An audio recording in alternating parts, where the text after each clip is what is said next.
vamos a iniciar en esta mañana la ministración de la palabra del Señor con la ayuda del Espíritu Santo de Dios. Que sea Dios en esta mañana poder ministrar nuestra vida, nuestros corazones, y que su palabra, que es preciosa, poderosa, majestuosa, como el Señor mismo dijo, que el cielo y la tierra pasarían, mas su palabra nunca pasaría.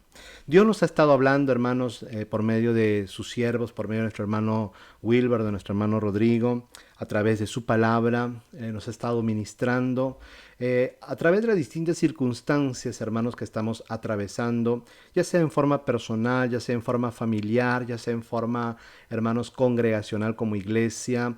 Sabemos y reconocemos que estamos viviendo tiempos difíciles y cada vez, hermanos, usted se da cuenta que este año pues ha iniciado de una manera, podríamos llamarlo de esta forma, de una manera apocalíptica, ¿verdad? Con situaciones que verdaderamente han puesto a temblar no a una nación, no a un determinado país, ni siquiera a un continente, sino al mundo entero. Amén.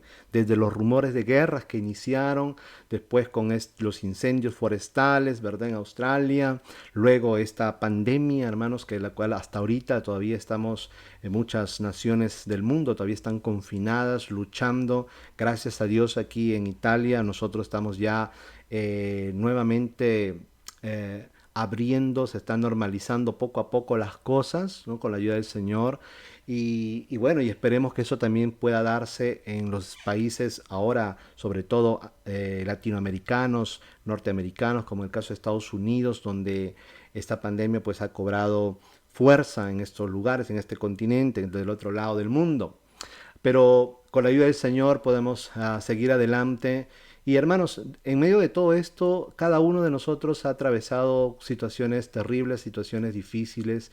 Y yo quisiera poder compartir y meditar con usted una palabra que el Señor estuvo ministrando en mi vida en medio de la situación difícil que estuve viviendo, no solamente en forma personal, sino también familiar y también en el asunto de mi salud, como usted muy bien lo sabe. Este año, hermanos, ha sido un año, diríamos de esta forma, humanamente hablando, terrible para mi vida, para mi familia. Todos ustedes son conscientes de que mi mamita partió a la presencia del Señor y eso trajo dolor a nuestra vida, a mi vida, a la vida de mis hermanas, de toda mi familia. Pero por otro lado también el Señor estuvo consolando a mi vida. Pero obviamente como seres humanos sentimos esa tristeza, sentimos ese dolor, esa ausencia de nuestros seres queridos cuando parten de este mundo, ¿verdad? Y lo único que nos puede sostener, sobre todo a nosotros que somos cristianos, que conocemos la palabra del Señor, hermanos, es la gracia de Dios, es la misericordia de Dios. Así que yo quisiera con usted en esta tarde poder compartir un mensaje, un tema uh, que el Señor estuvo ministrando realmente, que me ayudó muchísimo, hermanos, en medio de toda esta situación que no solamente estuve viviendo, sino que estoy viviendo, porque usted sabe que todavía no solamente la herida está fresca de la pérdida de mi madre, sino que también estoy pasando momentos un poco críticos por medio de mi salud, así que todo eso se me juntó, hermanos, y la verdad que estuve pasando momentos terribles, pero con la gracia de Dios el Señor me está sacando, ¿verdad? Como dice, del pozo de la desesperación, pero no es fácil. Yo creo que los que han experimentado ciertas situaciones terribles saben que cuando uno se encuentra en este pozo de la desesperación, en este pozo de angustia, no es fácil salir, ¿verdad? Y aún a pesar de que contamos con la ayuda de Dios y sabemos que Dios está con nosotros y sabemos que Dios es todopoderoso, pero muchas veces, hermanos, estamos metidos ahí y aunque clamamos y aunque pedimos, es difícil salir. Amén, es difícil salir. Pero Dios es bueno y Él tiene todo bajo control y eso es lo que tenemos nosotros que entender, que aunque no comprendamos, no sepamos, no hallemos una respuesta, hermanos, a las situaciones que podamos estar atravesando, nosotros tenemos que entender completamente en nuestra mente y en nuestro corazón de que Dios tiene el control absoluto de todas las cosas. Amén. Él no se le escapa a la situación que usted y yo podamos estar viviendo. Él no es ajeno tal vez a nuestro sufrimiento, a nuestro dolor, a nuestra enfermedad, a las circunstancias que podemos estar atravesando. Dios lo sabe todo, Él lo ve todo y Él lo controla absolutamente todo. Así que vamos a rápidamente en esta tarde, quisiera compartir con usted este tema que le he puesto por título Restauremos la puerta vieja. Restauremos la puerta vieja. Ese es el tema que en esta mañana el Señor va a ir ministrando a nuestros corazones. Amén. Se llama Restauremos la puerta vieja. Es algo que usted y yo vamos a tener que hacer en nuestra propia vida y también dentro de la vida de la iglesia como comunidad. Y vamos a leer nuestro texto base. Nuestro texto base que se encuentra en el libro de Nehemías, capítulo 3, verso 6. Dice la palabra del Señor de la siguiente manera. La puerta vieja fue restaurada por Joiada, hijo de Pasejá, y Mesulam, hijo de Besodías. Ellos la enmaderaron y levantaron sus puertas con sus cerraduras y cerrojos. Qué lindo, hermanos, este texto, y lo volvemos a leer. Dice, la puerta vieja, repita conmigo, la puerta vieja fue restaurada por Joiada, hijo de Pasejá, y Mesulam, hijo de Besodías. Ellos la enmaderaron y levantaron sus puertas con sus cerraduras y cerrojos. Ahora, aquí tenemos que quizás muchos de ustedes se estarán preguntando, algunos de ustedes tal vez ya saben a qué se refiere este texto, pero tal vez muchos de ustedes ignoran el contexto y a qué se está refiriendo esto de la puerta vieja. Bueno, la ciudad de Jerusalén era una ciudad amurallada, también era una ciudad amurallada.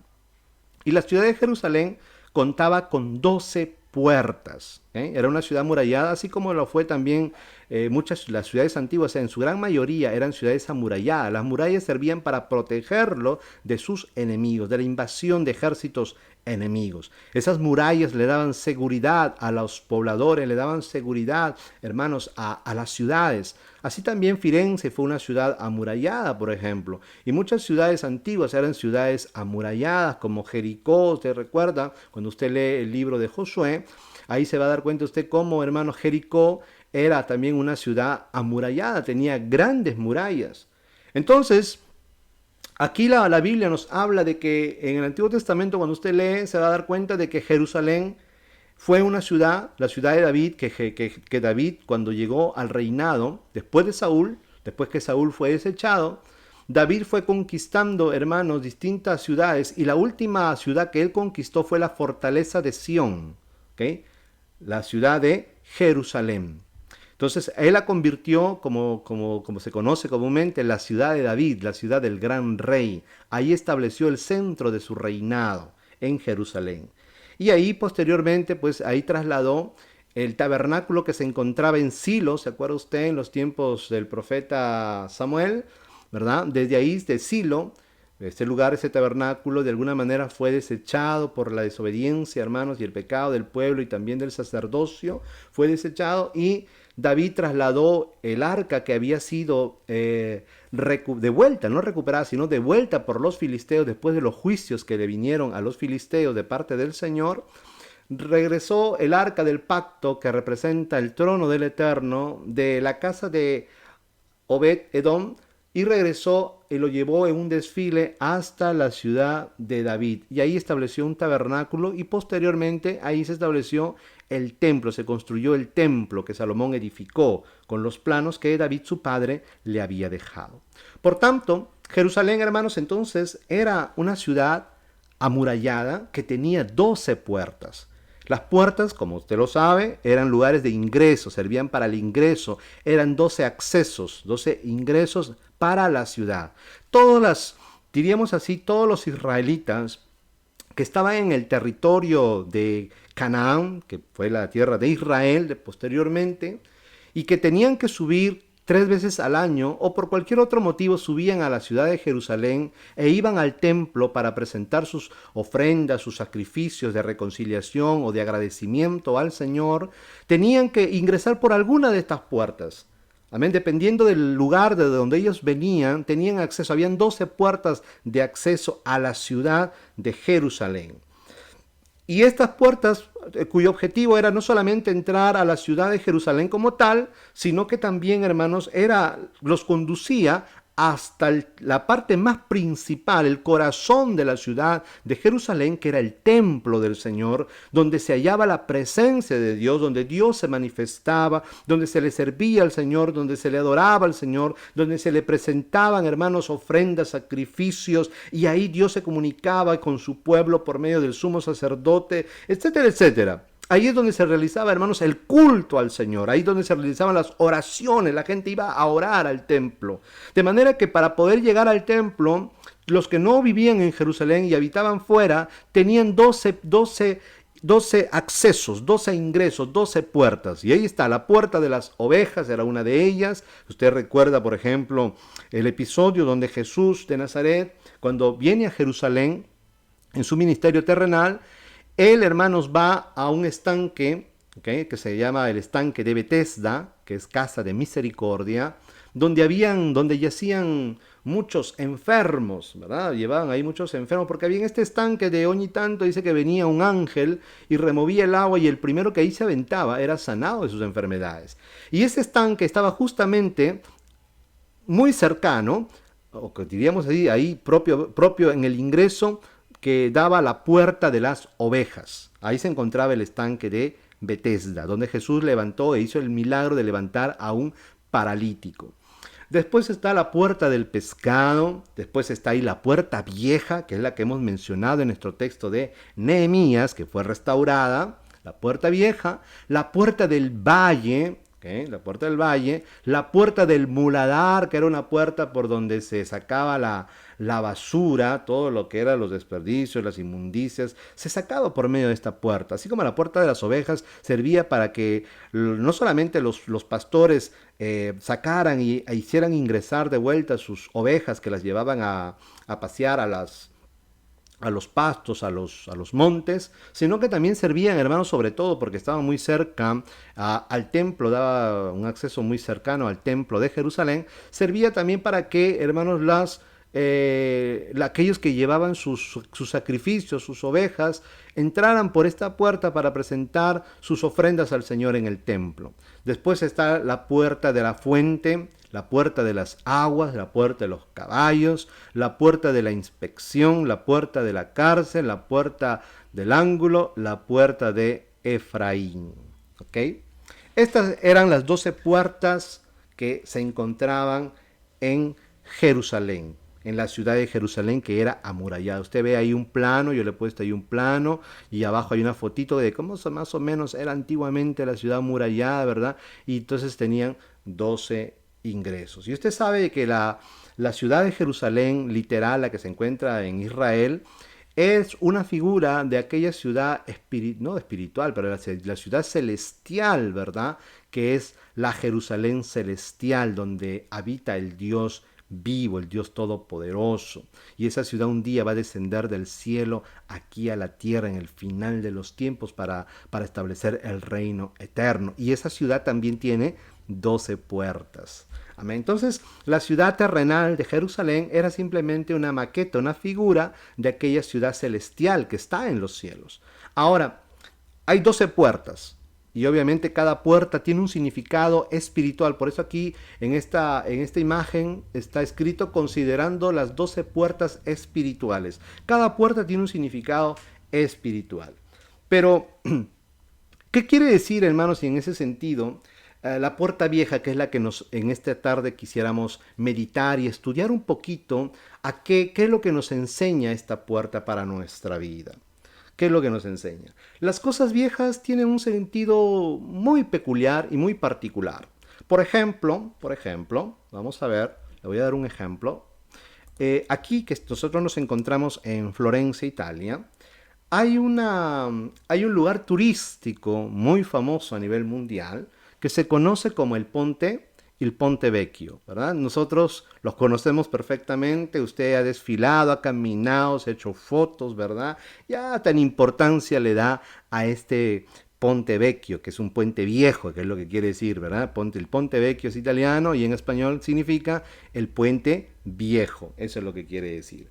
Pero ¿por qué es tan importante y por qué, hermanos, es una atracción turística este puente viejo o el Ponte Vecchio? Entonces veamos un poquito ¿Por qué tiene tanta acogida de turistas, tantas visitas de turistas de todas partes del mundo y de Europa vienen, hermanos, y visitan este lugar, este puente? Porque usted sabe, hermanos, que este río, el Arno, hay muchos puentes, ¿verdad? Hay muchos puentes, pero ninguno tiene tanta atracción turística como este puente en particular. ¿Por qué este puente es tan particular? ¿Verdad? ¿Y por qué se llama así el Puente Viejo o el Ponte Vecchio? Quizás de ustedes muchos lo conocen porque vivimos aquí, pero para los que no saben, el Ponte Vecchio es a Florencia lo que el Coliseo es a Roma. Oiga eso, o sea, note la importancia de este puente. El Ponte Vecchio es a Florencia lo que el Coliseo es a Roma. O sea, tiene el mismo nivel de importancia. ¿Eh? Y es que su imagen es la más conocida y representativa de la ciudad. El Ponte Vecchio es el símbolo del romanticismo que inunda toda Florencia.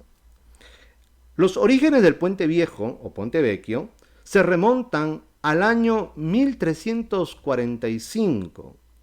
Y no solo, se dice, hermanos, que este puente fue uno de los puentes que fue construido inicialmente de madera en los tiempos del Imperio Romano. Luego su construcción se realizó ya ahí, como usted lo ve, en piedra en el año de 1345, lo que le convierte en el puente de piedra más antiguo de Europa.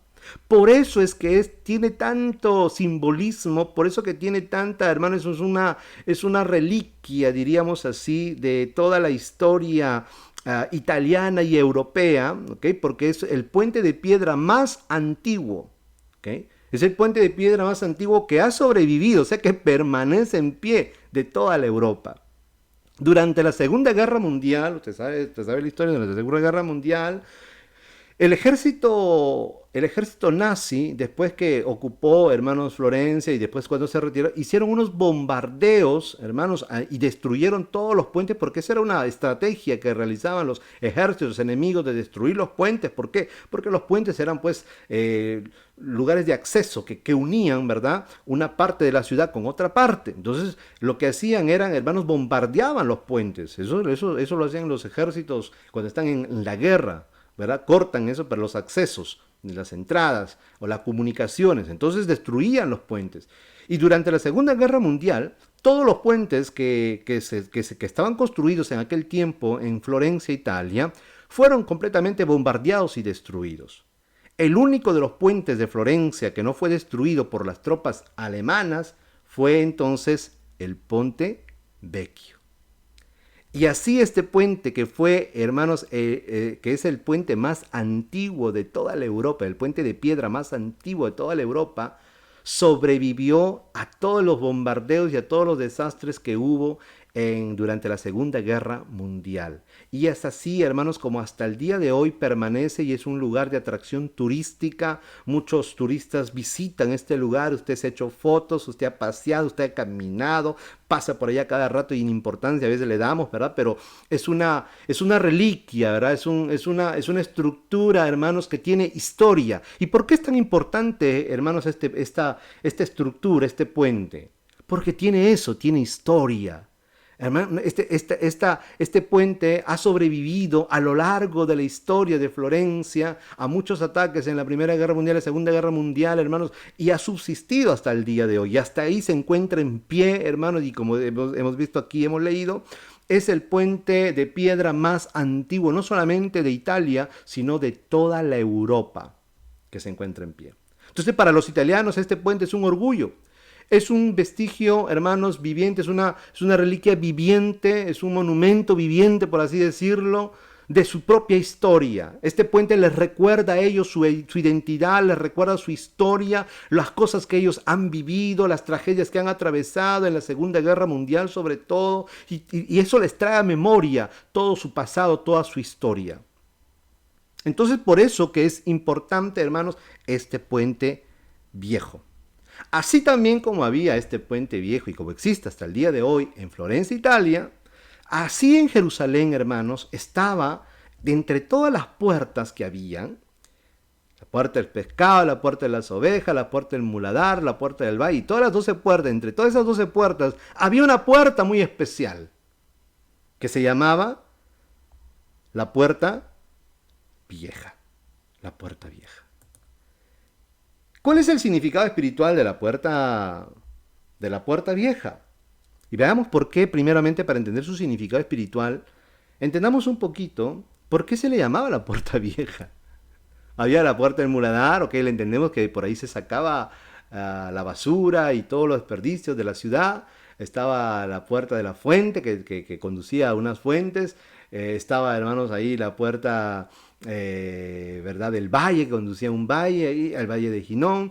Entonces, ¿y esta puerta?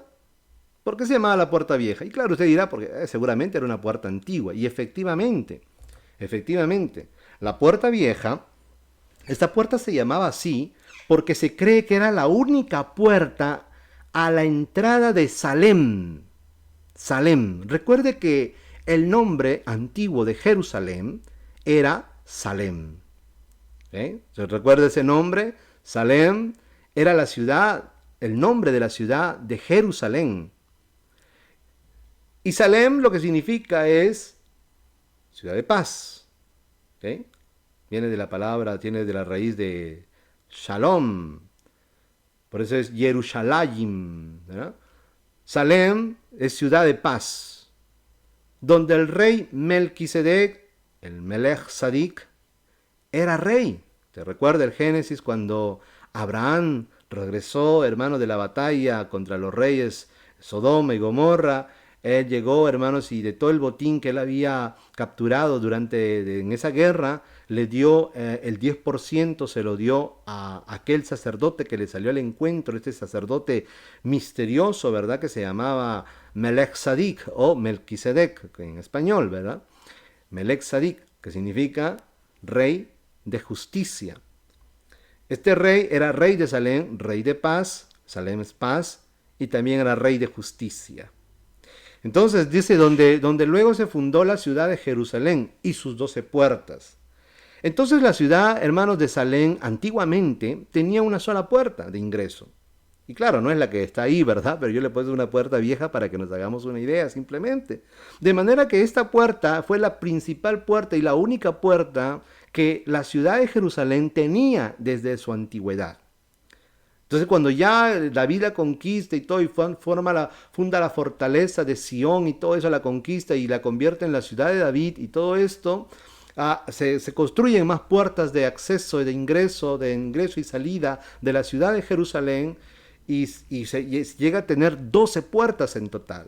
Pero siendo la puerta vieja la primera de todas las puertas. Por eso que lleva ese nombre, la puerta vieja. Era la puerta más antigua de toda la ciudad de Jerusalén. Entonces era una puerta que podríamos decir así, era el testimonio vivo de toda la historia que había vivido esta ciudad, de todos los tiempos y todas las guerras y todas las cosas que había atravesado. Este era un vestigio, hermanos, era una reliquia que tenía la ciudad de Jerusalén, la puerta vieja. Cuando los israelitas, hermanos, ya entraban por las distintas puertas y veían la puerta vieja, eso les traía a memoria las cosas antiguas, les traía a memoria su historia, les traía a memoria sus vivencias antiguas y los prodigios y las cosas que Dios había hecho en la antigüedad. Por eso que dentro de Jerusalén había esta puerta que es muy fundamental, y cuando viene, hermanos, vamos a ver cuál es la estrategia del enemigo, porque nosotros hemos leído en Nehemías que Nehemías nos habla de la restauración o la reconstrucción de esta puerta, de la puerta vieja. ¿Pero por qué? ¿Por qué estaba siendo restaurada? ¿Por qué estaba siendo reconstruida esta puerta? Como el resto de las puertas que también fueron restauradas. ¿Por qué? Porque vamos a ver una de las estrategias, hermanos, del enemigo. ¿Y cuál era una de las estrategias del enemigo? El ataque del enemigo, ¿cuál era? ¿Qué había sucedido, hermanos, con esta puerta vieja y como las otras puertas también de Jerusalén, que en el tiempo de Nehemías tuvieron que ser restauradas, tuvieron que ser reconstruidas? ¿Por qué? ¿Y por qué la importancia de la restauración y la reconstrucción de las puertas? Y una de ellas, y muy importante, la puerta vieja. ¿Por qué? Porque el ataque del enemigo, y aquí le he puesto una foto del rey Nabucodonosor en su invasión a Jerusalén. Usted está viendo ahí la ciudad amurallada, y ahí están los babilonios, hermanos, tratando de conquistar la ciudad en su asedio. Y una de las estrategias, hermanos, que tenían entonces aquellos tiempos también los ejércitos antiguos, era la siguiente, y vamos a ver lo que dice Nehemías capítulo 1, verso 1 al 3. Vamos a leerlo. Dice: palabras de Nehemías, hijo de Acalías. Aconteció en el mes de Quisleo, en el año 20, estando yo en Susa, capital del reino, que vino Hananí, uno de mis hermanos, con algunos varones de Judá, y les pregunté por los judíos que habían escapado, que habían quedado de la cautividad, y por Jerusalén. Recordemos aquí que Nehemías se encuentra, hermanos, en Susa, capital del imperio persa, medo-persa.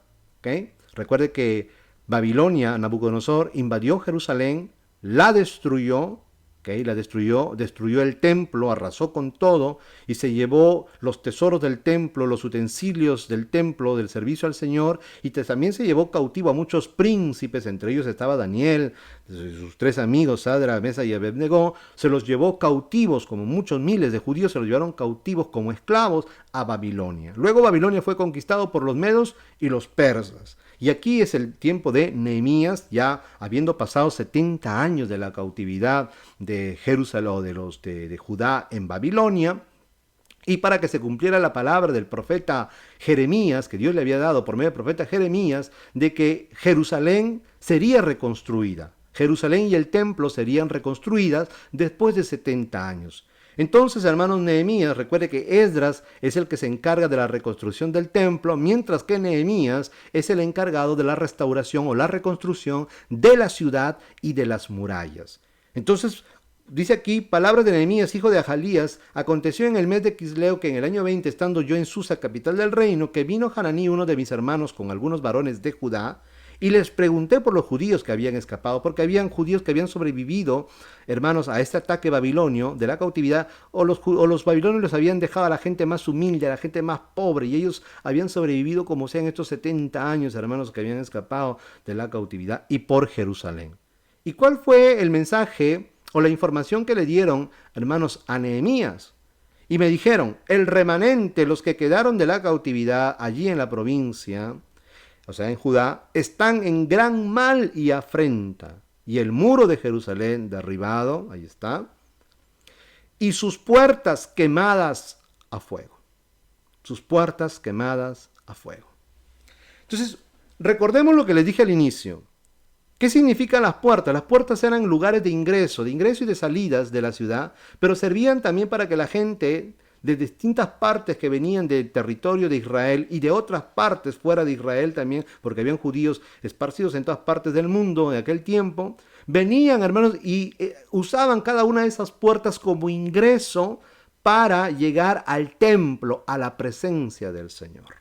De manera que las puertas servían de ingreso no solo a la ciudad, sino para entrar al corazón de la ciudad, al lugar más sagrado, al lugar más importante de la ciudad, que era el templo. Recuerde que el templo está dividido en 3 partes: atrio, santo y santísimo. Así también, hermanos, podríamos decir que Israel en total que representa, por así decirlo, el templo del Señor, y el territorio completo de Israel representaba, por decir así, el atrio, mientras que Jerusalén representa el lugar santo como tal, y el templo, el lugar santísimo. O sea, son tres divisiones, ¿verdad?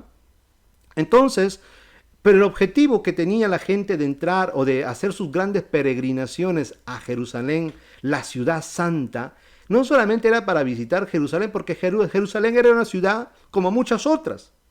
¿Ok?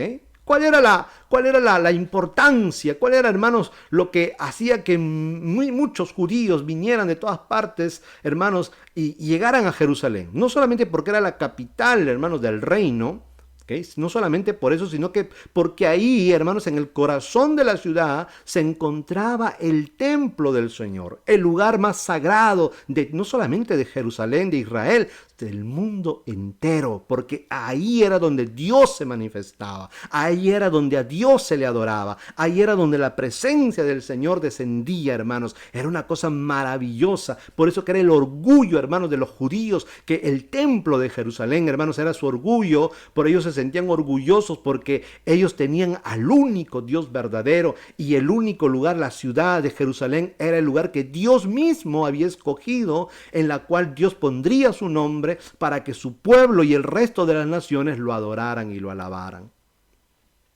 Pero entonces, mire, son puertas de ingreso, pero sobre todo para llegar al templo, a la presencia del Señor. Entonces nosotros tenemos 12 maneras de ingresar a la presencia del Señor por cualquiera de estas 12 puertas. Y ya le dije que cada una tiene un significado espiritual. Entonces, pero mire el ataque del enemigo. Cuando el enemigo invade, y usted sabe que en este caso Babilonia, en el sentido literal, el pueblo enemigo de los israelitas, del pueblo de Israel, de los judíos, cuando atacó, hermanos, a Jerusalén, la sitió y luego derribó sus murallas, y lo que hizo fue quemar sus puertas con fuego.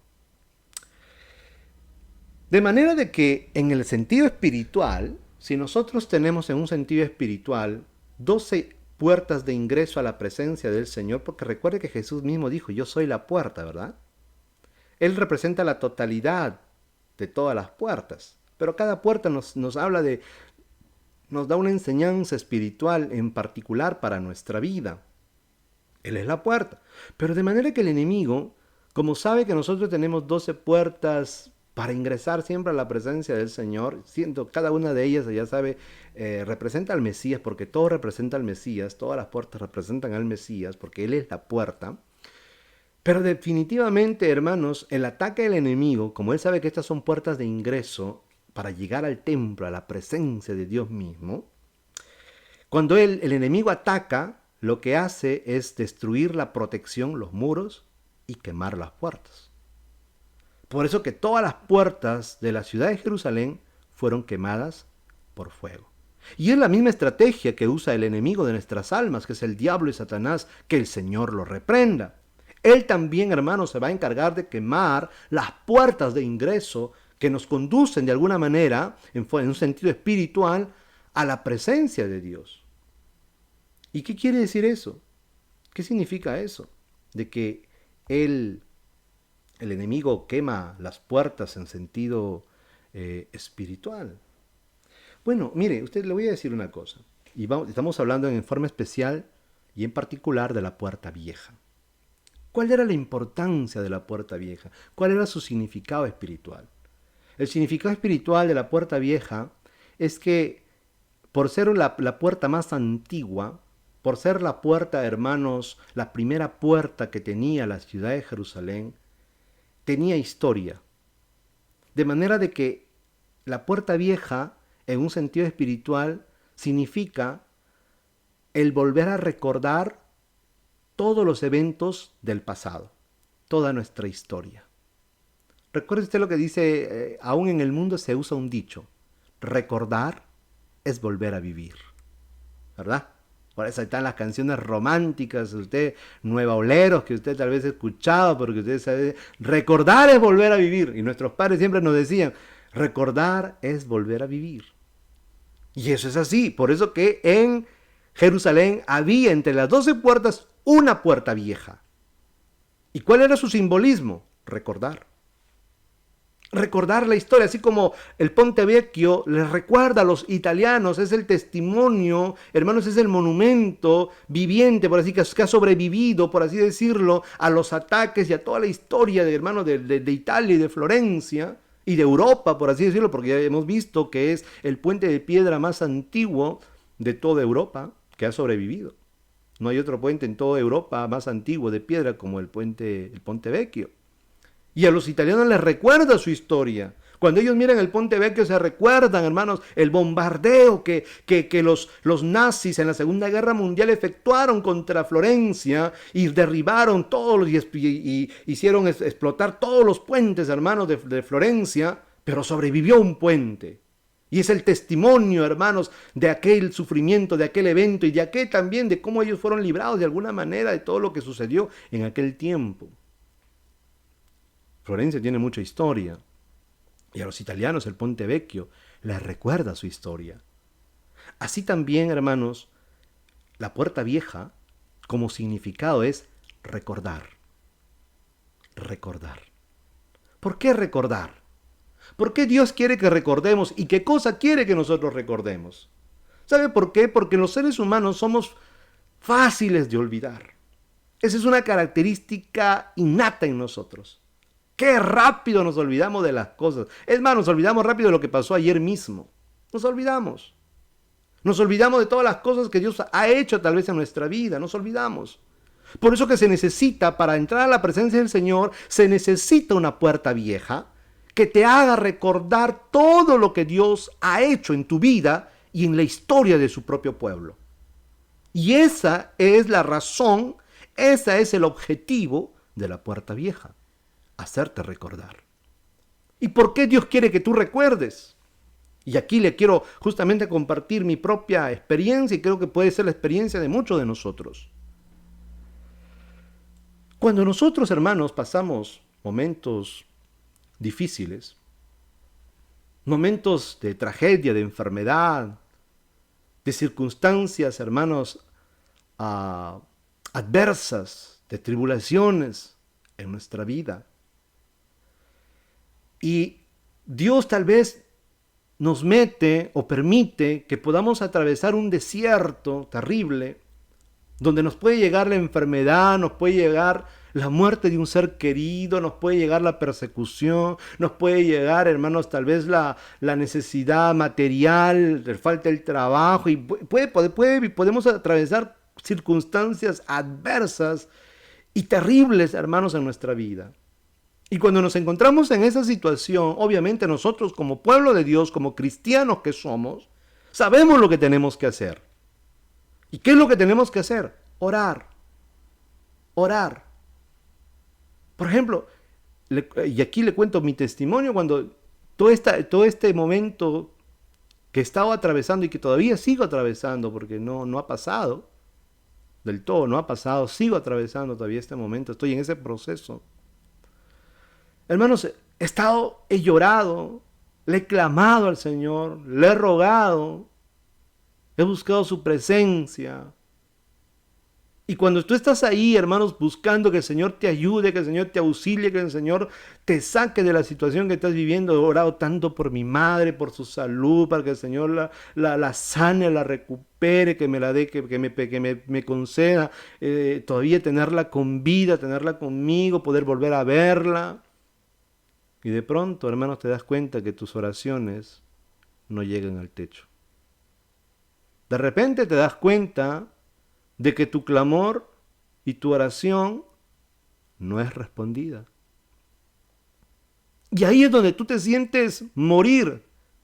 Y es ahí donde el enemigo, hermanos, comienza a bombardear tu mente.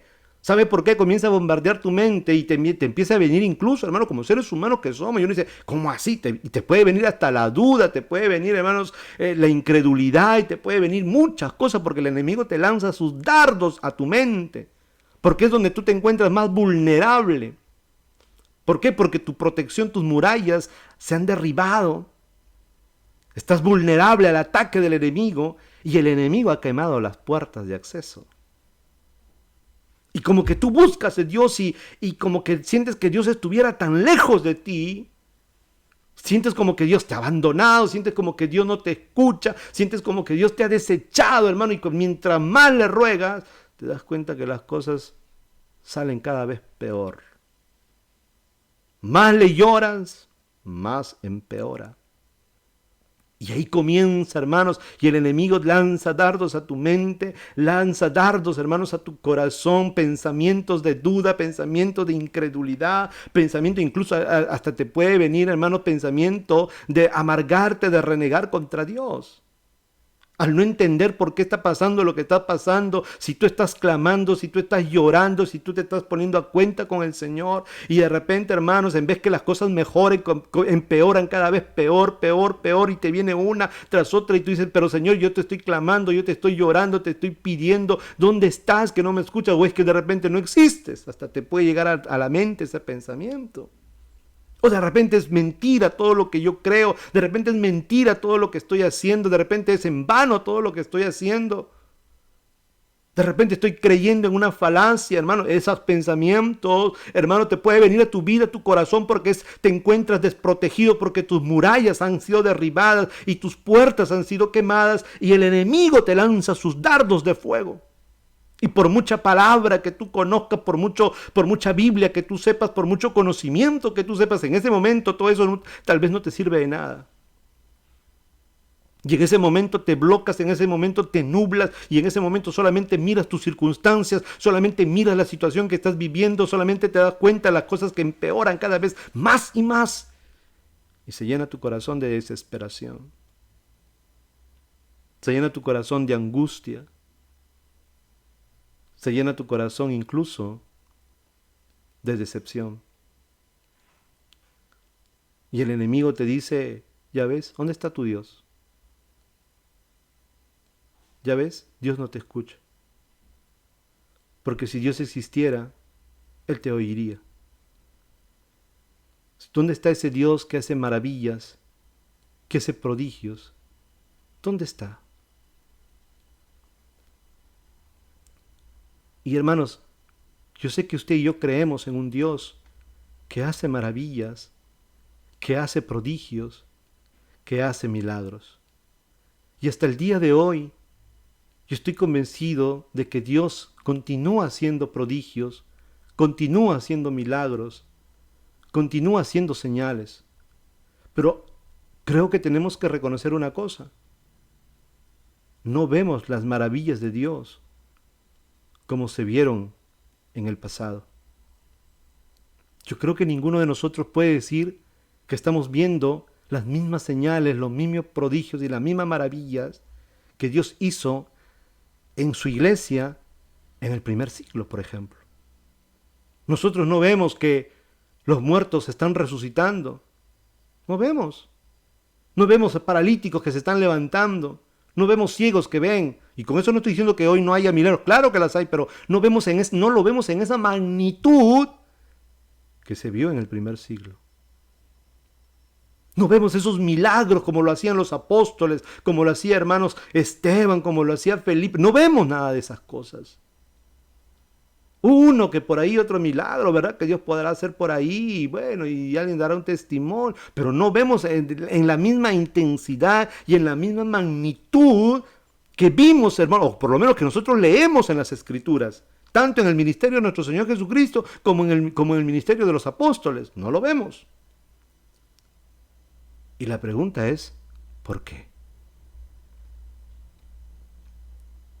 Yo no sé si usted se ha puesto a pensar. ¿Por qué no vemos esa misma gloria que vio la iglesia en el primer siglo?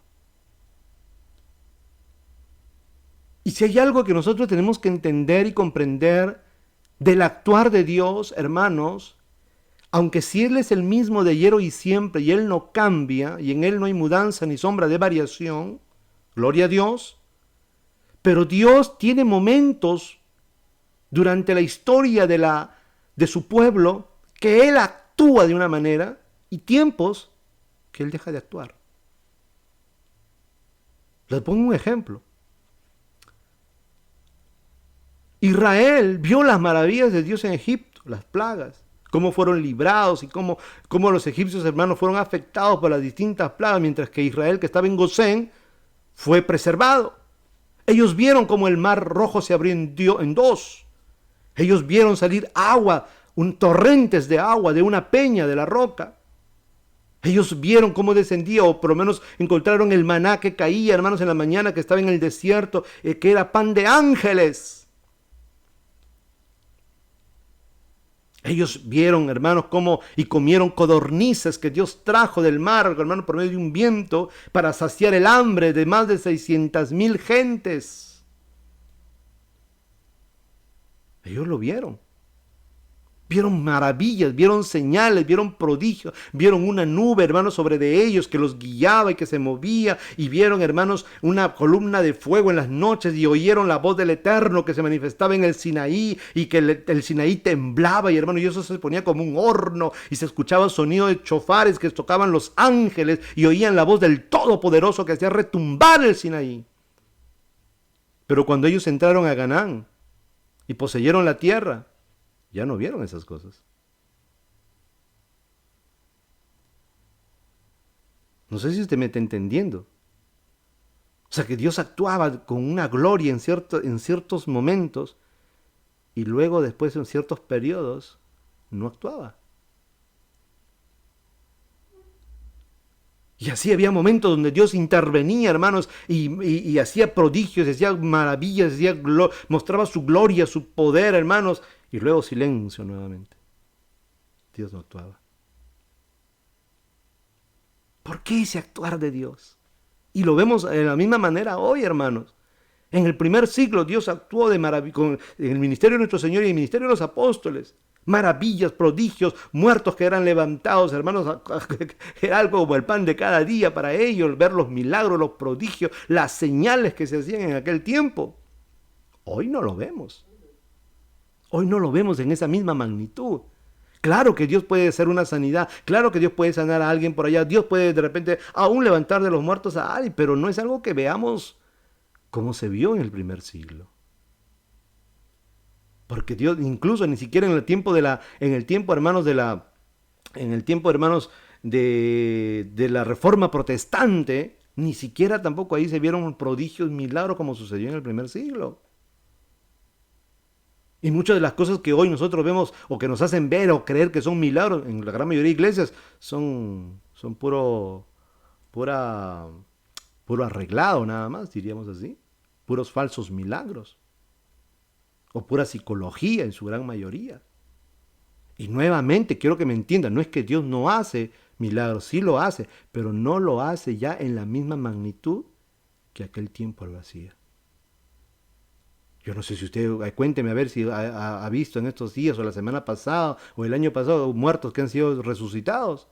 Como hacía Pedro, como hacía Pablo, ¿verdad? Un tiquico se le cayó, hermanos, y fue y lo levantó en el nombre, levántate en el nombre de Jesús, no me vas a arruinar la prédica, le dijo, levántate en el nombre de Jesús. O usted ve ahí a Tabita, Dorcas, como Pedro, hermano, la levanta entre los muertos. Eso no lo vemos hoy. Ahora, por eso la importancia de la puerta vieja.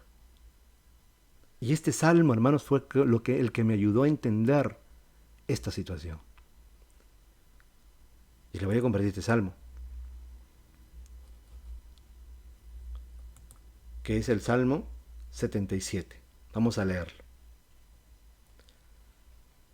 Dice el salmista Asaf: clamo a Dios, sí, a gritos. Oh, si Dios me escuchara. Oiga el salmista, por favor. Entienda lo que estamos leyendo. El salmista dice, clamo a Dios, sí, a gritos. Oh, dice él, si Dios me escucha. Él está hablando, oh, si Dios me escuchara. ¿Por qué dice si Dios me escuchara? Porque sentía que Dios no le escuchaba. En los momentos más difíciles, dice, siempre busco a Dios. Y es lo que tenemos que hacer. Con las manos levantadas me paso la noche orando, aunque ni esto me consuela. ¿Le ha pasado esto, hermanos? A mí me ha pasado, me estoy pasando, hermano. Oro y lloro y le pido al Señor. Y aún a pesar de eso, hermanos, aunque usted pueda estar orando y llorando, ayunando y tantas cosas, pero ni siquiera eso lo consuela. Y dice, cuando pienso en Dios me siento desalentado y me dan ganas de llorar. No me dejas dormir, estoy tan afligido que ni siquiera puedo orar. Llega el momento, hermano, que tanto clamas, que tanto lloras, que tanto pides, y sientes como que, hermanos, como que Dios no te oye, como que Dios no te responde, como que tu oración no llega a su presencia, como que Dios está tan lejos de ti o está indiferente a tu situación. Y hay veces, hermanos, que ya ni orar puedes. La aflicción es tan grande que ni siquiera la oración te sale. Por las noches, dice, me pongo a pensar, recuerdo los tiempos pasados, los años que han ido, y entonces me pregunto, dice, me pregunto, ¿estará rechazándonos Dios? Mira el pensamiento que viene. Cuando uno no haya respuesta a su oración, cuando uno no haya respuesta a su clamor, y uno se acuerda, hermanos, cómo antes Dios obraba, y uno dice, ¿estará rechazándonos Dios de una vez y para siempre? ¿Habrá dejado de amarnos? Y es que estos son los pensamientos justamente que el enemigo va a poner, hermanos, a tu corazón, a tu mente. Y dice, tan enojado está con nosotros que ya no tiene misericordia. ¿Dejará de tratarnos con bondad? ¿Se habrá agotado las promesas que se comprometió a cumplir? ¿Se habrá olvidado de que es un Dios bueno? Y cuando usted lee, estos son atributos de Dios, hermanos, y la forma como Dios actuó, hermanos, en el pasado.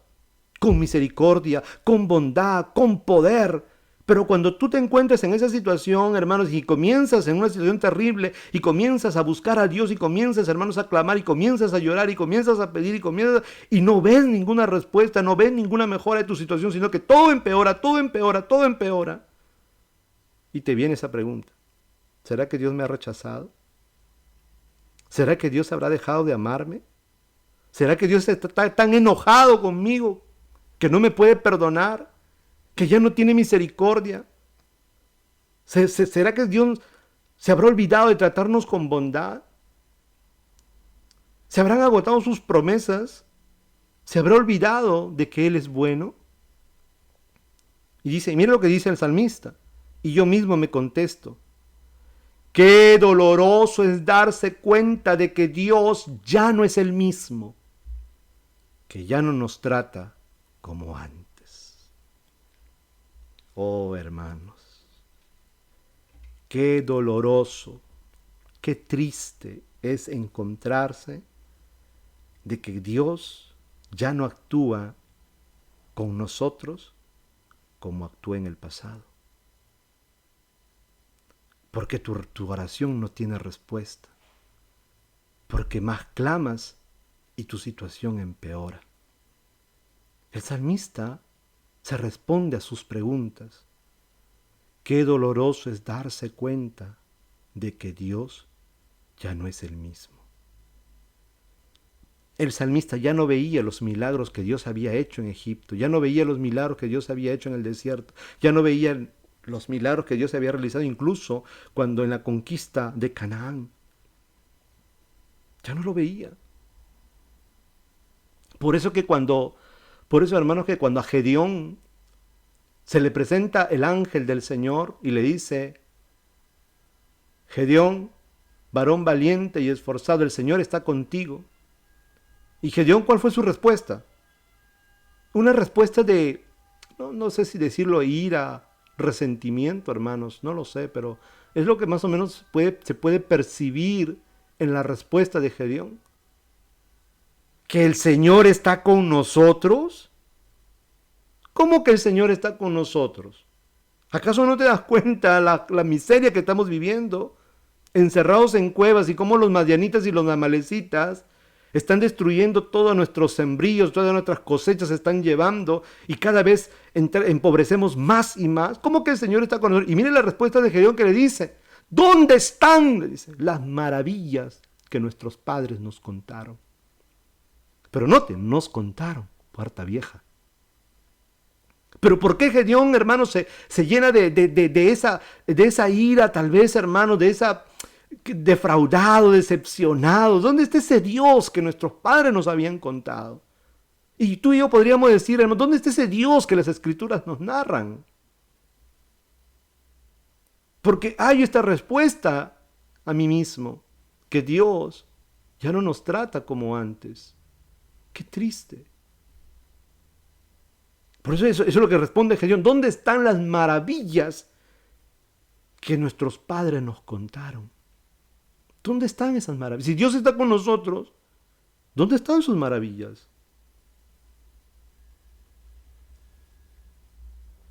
Entonces, dice, hermanos, el salmista, continuemos leyendo lo que el salmista dice. Ahora, mire lo que él dice: vale más que me acuerde de sus grandes hechos y de sus maravillas pasadas. Vale más que me acuerde de sus obras maravillosas. Dios mío, no hay Dios tan grande como tú. Todo lo que haces es perfecto. Tú eres el Dios que hace milagros, que muestra su poder entre los pueblos.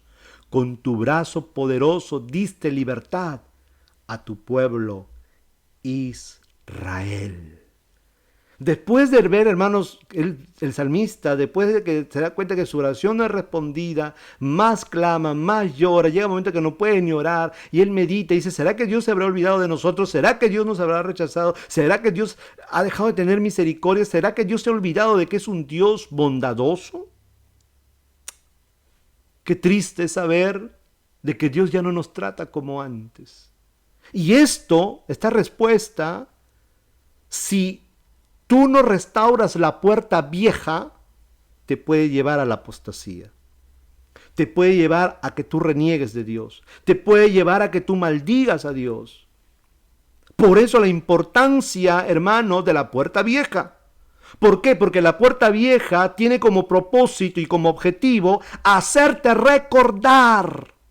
Aunque si en este momento, el cual estás tú viviendo actualmente, no veas las maravillas de Dios, no veas el actuar de Dios, no veas que Dios actúa de una manera directa, tal vez como tú quisieras o como yo quisiera en tu vida y en tu situación y en tu problema, en tu dificultad, en tu tristeza, en tu enfermedad, no sé, en la situación que tú estés atravesando, tal vez aunque tú no lo veas, pero más te vale que tú te acuerdes, que ingreses por la puerta vieja, que la restaures, que el enemigo la había quemado, porque él no quiere que tú recuerdes los hechos maravillosos del Dios Todopoderoso. Porque ya te dije algo que tenemos que entender, es que Dios no actúa siempre de la misma manera.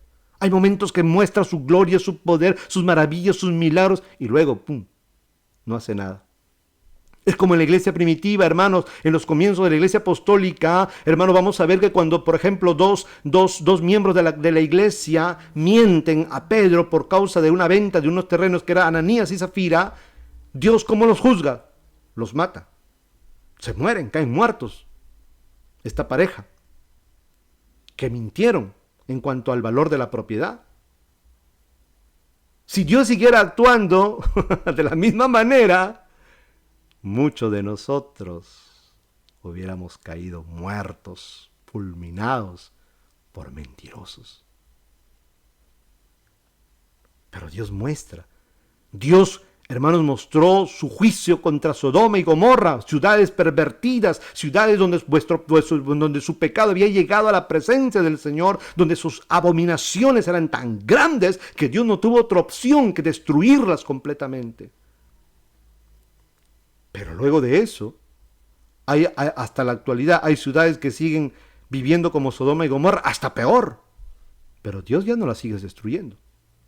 Ahí usted va a ver que Dios actúa en ciertas formas solamente para dar vestigios y para dar prueba de su poder, de su justicia, de su santidad y de su majestad. Y hay momentos que el Señor como que no dice nada, como que se hace indiferente. No es que sea indiferente, como si fuese indiferente. Como que estuviese ajeno de su creación, como que si Él se hubiera apartado, pero no, Él tiene control absoluto de todas las cosas. Pero Él quiere, hermanos, actúa en ciertas circunstancias de la historia de la humanidad y de su pueblo de una manera distinta, gloriosa, majestuosa, y luego después no actúa de la misma manera. ¿Por qué? Porque quiere que el resto viva y entre a su presencia siempre por medio de la puerta vieja. ¿Y qué es la puerta vieja? Vale más que te acuerdes de sus grandes hechos. La puerta vieja sirve para que tú, hermanos, tú y yo, a pesar de que en este momento, hermanos, no veamos tal vez el actuar de Dios de la manera gloriosa en la que se movió en el pasado, pero más nos vale, hermanos, que entremos y restauremos la puerta vieja para que entremos a su presencia recordando siempre sus grandes hechos y sus maravillas pasadas.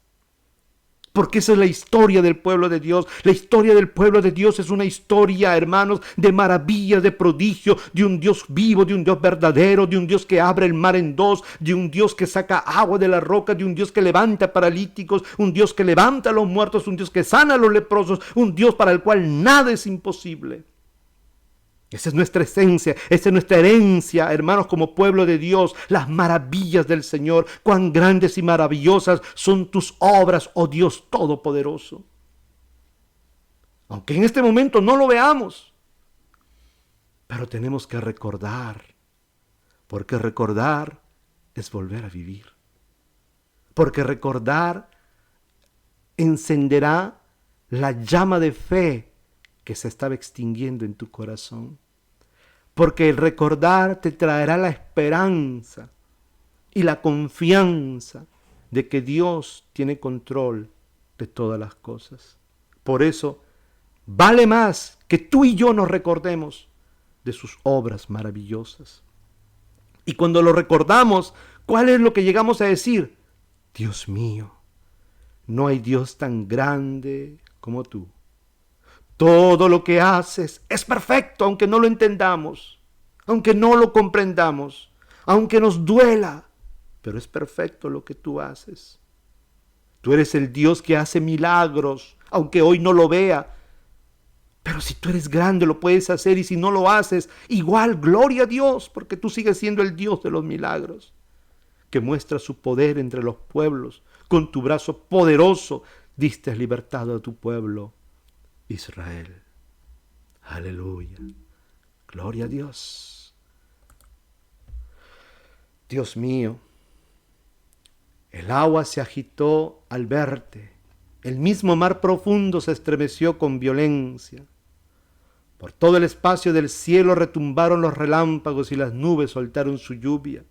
En medio del torbellino retumbó tu voz de trueno y la luz de tus relámpagos iluminó el mundo. Entonces tembló la tierra. Hiciste un camino en el mar, te abriste paso entre las aguas, pero nadie vio jamás tus huellas. Por medio de Moisés y de Aarón fuiste guiando a tu pueblo como guía el pastor a sus ovejas. Gloria a Dios. Qué lindo, hermanos, cómo en ese momento de desesperación, de angustia, de tristeza, de incertidumbre, al no hallar ninguna respuesta y ningún actuar de parte de Dios, tenemos que restaurar esa puerta vieja que el enemigo la ha quemado para que tú no te acuerdes. Pero si tú eres consciente de que para la presencia del Señor hay 12 puertas y una de ellas es la puerta vieja, que el enemigo la ha quemado para que tú te olvides, porque ese es nuestro problema.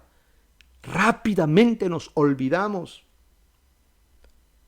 En el Evangelio de Mateo, hermanos, nosotros podemos ver, por ejemplo, en el capítulo 14 vemos cómo Jesús, están las multitudes que lo están oyendo y estaban ya buen tiempo con Jesús y no había nada para darles de comer.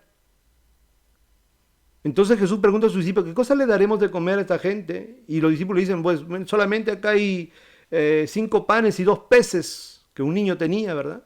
Y el Señor le dice, haced sentar a las multitudes en grupos, y el Señor, dando gracias, hace multiplicar los panes y los peces y sacia el hambre y da de comer a 5,000 gentes, contando solamente varones, sin mujeres y niños.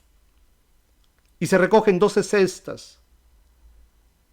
En el capítulo 15 se repite nuevamente, de Mateo, se repite nuevamente casi la misma escena. Y sí, Jesús, llamando a sus discípulos, dijo, tengo compasión de la gente porque ya hace 3 días que están conmigo y no tienen qué comer. Y enviarlos en ayunas no quiero, no sea que desmayen en el camino. Entonces sus discípulos le dijeron, ¿de dónde tenemos nosotros tantos panes en el desierto para saciar a una multitud tan grande? Perdón, ¿acaso no habían visto lo que había sucedido un capítulo antes nada más? Cómo el Señor había multiplicado los panes y los peces y había dado de comer a 5,000 gentes.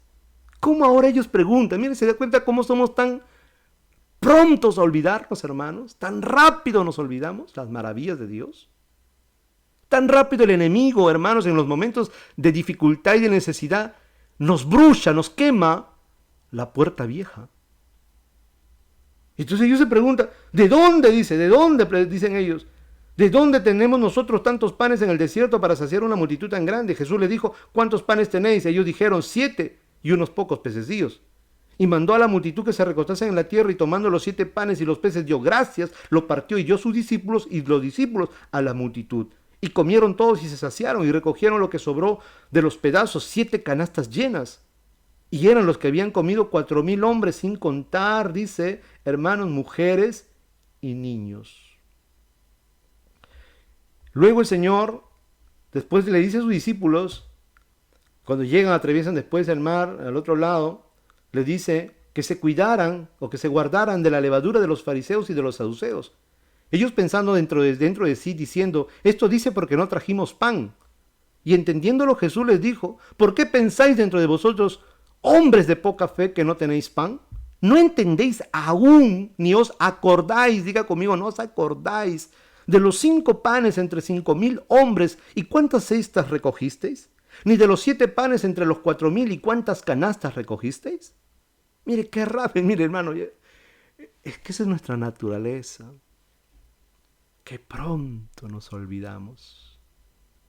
Y el enemigo está interesado en quemar la puerta vieja en tu corazón, en tu mente, para que tú te olvides aún las maravillas que Dios ha hecho en tu propia vida, porque yo estoy seguro que el Señor ha hecho maravillas en tu vida como lo ha hecho en mi vida.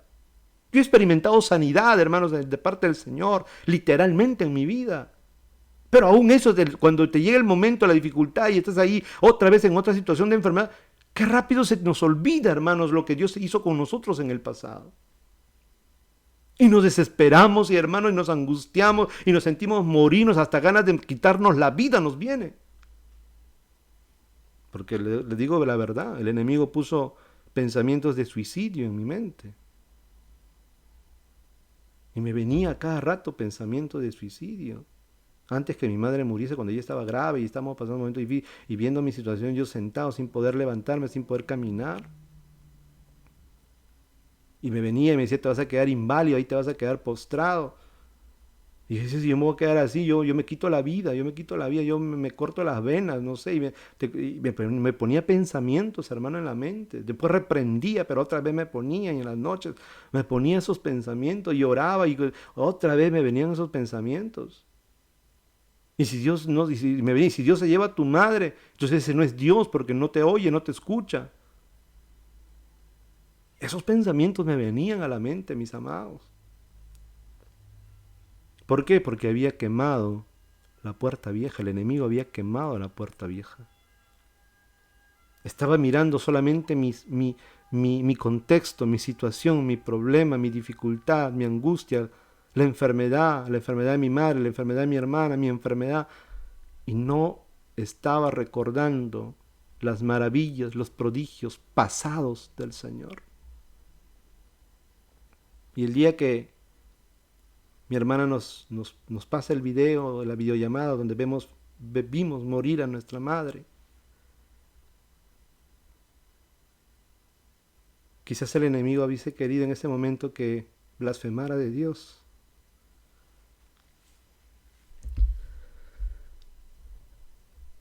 Pero glorifiqué el nombre del Señor. Y me acordé de las palabras de Job. Jehová dio, Jehová quitó. En todo sea el nombre de Dios bendito para siempre.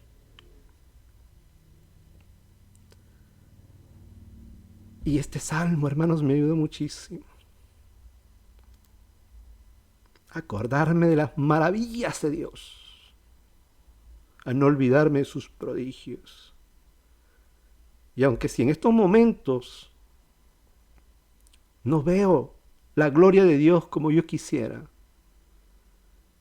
pero eso no quita que Dios siga siendo el Dios que hace prodigios, el Dios que hace maravillas, el Dios que hace milagros, y que no hay otro como Él. Y aunque no vea ningún milagro tal vez en mi vida, en estos momentos, yo seguiré diciendo, ¿quién como tú, oh Señor, entre los dioses de la tierra? Grandes y maravillosas son tus obras, Dios Todopoderoso, Rey de los siglos, hacedor de maravillas, hacedor de prodigios. Y aunque si me muera sin ver nuevamente una maravilla de parte de Dios en mi vida, Siempre me recordaré de sus maravillas, de sus prodigios pasados. Porque aunque me muera, como dijo Job, aunque si él me matase, en él esperaré. Y yo sé que mi Redentor vive, y un día me levantará del polvo de la tierra.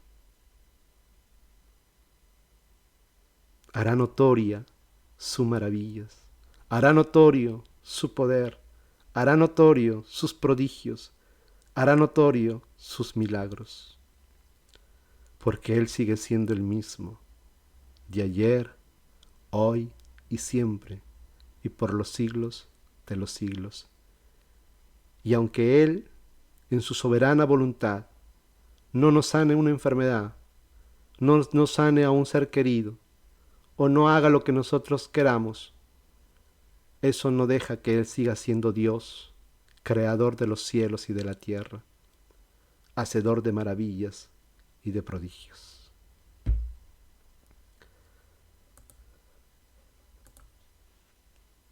El Salmo 105, del 1 en adelante, dice: demos gracias a nuestro Dios, demos a conocer entre las naciones todo lo que Él ha hecho, cantemos himnos, demos a conocer sus grandes milagros, digamos con orgullo, hermanos, que no hay otro Dios aparte del nuestro.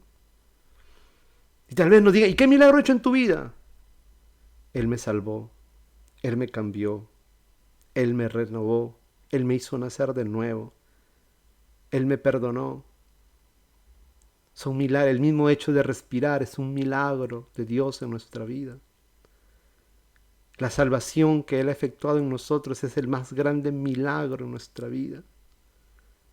Y cada día que pasa, aún en las cosas más simples de nuestra vida, vemos la mano de Dios, vemos el milagro de Dios, tal vez no como nosotros quisiéramos, pero en las cosas simples de la vida, en las cosas cotidianas de nuestro vivir, ahí está la mano del Todopoderoso, sosteniéndote, ayudándote, consolándote, levantándote.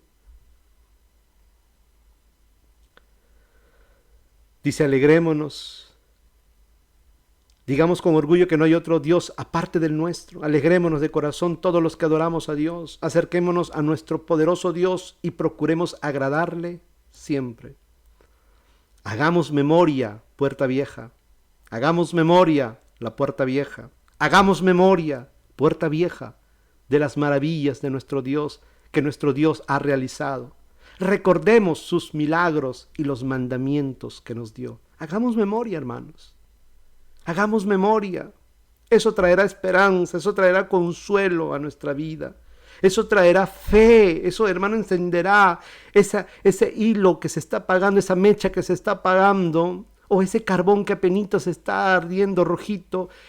El recordar nuevamente es como darle un soplo, el aire que se sopla al carbón, para que nuevamente, hermano, se encienda el soplo del Eterno en nuestra vida. La puerta vieja es el soplo del Eterno para que se encienda la llama de la fe nuevamente en tu corazón. Somos los descendientes de Abraham y de Jacob, somos el pueblo elegido. Nunca te olvides que eres pueblo elegido, aunque en este momento no veas tal vez el actuar de Dios en tu vida como quisieras. Claro que Dios está actuando, pero no como nosotros queremos. Recuérdate siempre que eres descendiente de Abraham y de Jacob por la fe. Somos el pueblo elegido de Dios, nación santa, linaje escogido, real sacerdocio, y estamos a su servicio. Por lo tanto, escúchenme, pertenecemos a nuestro Dios, su palabra llena la tierra. Él no ha olvidado su pacto ni las promesas que hizo. Conclusión. El Salmo 143:1 dice: oh Señor, escucha mi oración. Presta oído a mis súplicas. Respóndeme por tu fidelidad, por tu justicia. Y no entres en juicio con tu siervo, porque no es justo delante de ti ningún viviente. Pues el enemigo ha perseguido mi alma, ha aplastado mi vida contra la tierra, me ha hecho morar en lugares tenebrosos, como los que hace tiempo están muertos. como los que hace tiempo están muertos. Y en mí languidece mi espíritu. Mi corazón está consternado dentro de mí por causa de las dificultades. Es la forma como el enemigo actúa, hermanos. Me acuerdo de los días antiguos, de todas tus obras, medito, reflexiono en las obras de tus manos. A ti extiendo mis manos. Mi alma te anhela como la tierra sedienta. Respóndeme pronto, oh Señor, porque mi espíritu desfallece.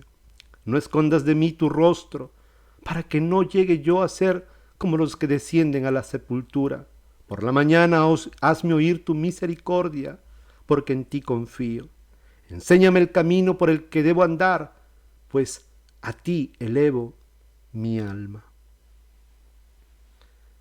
Me acuerdo y me acordaré de los días antiguos, la puerta vieja. En todas tus obras meditaré, reflexionaré en la obra de tus manos. Cuando estés pasando por un momento difícil, acuérdate de las maravillas antiguas que Dios ha hecho en medio de su pueblo y las que Dios ha hecho en tu propia vida. Y eso encenderá la llama de la fe en tu corazón. Eso traerá consuelo, esperanza y saber que el Dios que tú tienes es el Dios vivo y verdadero, hacedor de maravillas, de prodigios y de milagros, y que no hay otro Dios como Él. Que Dios te bendiga grandemente. Les mando un abrazo fuerte y que cada uno de nosotros, en momentos difíciles, podamos entrar o restaurar la puerta vieja que muchas veces el enemigo la quema para que nos olvidemos de las obras y de las maravillas y de los milagros del Señor. Nunca nos olvidemos. Recordemos, porque recordar es volver a vivir. Que Dios me los bendiga a cada uno de ustedes grandemente.